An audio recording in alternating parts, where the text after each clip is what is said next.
Son zamanlarda ülkemiz ve bölgemizde yaşanan olumlu ve olumsuz tüm olayları ve yansımalarını dosya olarak yakından takip etmekteyiz.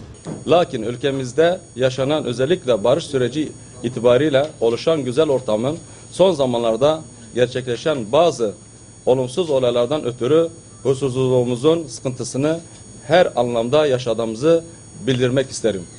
Rüşvet ve yolsuzluk soruşturmalarından kaynaklı meydana gelen belirsizlik ortamının ekonomimizde ve istikrarımızda yol açtığı sıkıntıyı tüm kamuoyu ile birlikte izlemekteyiz.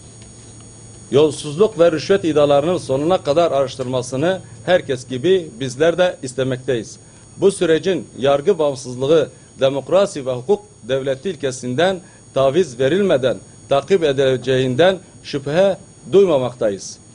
Yaşanan olaylarla birlikte son bir haftada piyasa göstergelerinde görülen 20-25 milyar dolar zarar çok ötesine geçebileceğinden ve demokrasinin zarar göreceğinden endişe etmekteyiz.